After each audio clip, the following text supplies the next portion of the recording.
Couple கோல். நம்மள நிறைய பேருக்கு கல்யாணம் ஆன பிறகு நாய்க்குட்டி இல்ல பூனைக்குட்டி வாங்கி வளர்க்கணும்னு சொல்லிட்டு ரொம்ப ஆசையா இருக்கு. அந்த மாதிரி ஒரு பெட் அனிமல் எனக்கும் வளர்க்கணும்னு சொல்லிட்டு ரொம்ப ஆசையா இருக்குது. அது என்னன்னா இப்ப கிங்கினி முங்கினி ஆடிட்டே வரான் பாருங்க கியூட்டாண்டி. இவன் கொஞ்சம் பப்பிசமா இருக்கான். நம்ம வாங்குற அந்த கியூட்டாண்டியை வந்துட்டு பொத்தி பொத்தி ட்ரெஸ் எல்லாம் போட்டு அழகா அப்படி பாத்துப்பேன். இந்த மாதிரி ரெண்டு கியூட்டாண்டியை வாங்கி வீட்டுக்குள்ள வளர்க்கலாம்னு சொல்லிட்டு வாக்கு கொடுத்தீங்க அப்படின்னா இன்னும் நம்ம ரெண்டு பேரும் ஹஸ்பண்ட் அண்ட் ஒய்ஃப்ங்க. என்ன சொல்றீங்க? உங்க பர்மிஷன் தான் முக்கியம். ஒரு ஆண் கியூட்டாண்டி ஒரு பெண் கியூட்டாண்டி, அந்த ரெண்டு கியூட்டாண்டி எழுப்பி விடுவேன். மவனே எந்திரா மவனே கால ஆயிருச்சுடா அப்படி லைட்டா குளு குளுன்னு இருக்கிற தண்ணியை மேல ஊத்தி குளித்தாட்டி விட்டு அப்படி தோட்டி விட்டு அப்படி தடவி கொடுத்து நான் வந்து கூப்பிடுறேன்.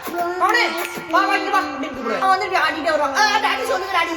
அவனுக்கு நல்ல ஹெல்தியான சாப்பாடு. இந்த மாதிரி பிள்ளை நீ நினைக்கலாம் நம்ம ரெண்டு பேத்துக்குமே சோறு பத்தாதே, அந்த கியூட்டாண்டிகளுக்கு எப்படி சோறு வைக்கிறது அப்படின்னு. இதுல அவங்களுக்கு இருக்கிற அது சொம்பு மாதிரி வாயில இவ்வளவுதான் சாப்பிடுறாங்க. ஆரஞ்சு பழம் இருக்குல்ல அது ஒண்ணு கொடுத்தாலும் அவங்க வாய்க்குள்ள போக மாட்டேங்குது. அதனால சாப்பாடுலாம் நான் பாத்துக்கிறேன் விடு. இதை வாங்கி ரெண்டு வீட்டுக்குள்ள விட்டோம் அப்படின்னா அது பாட்டுக்கு அங்கிருந்து சுத்திக்கிட்டு பாக்குறது எவ்வளவு அழகா இருக்கு.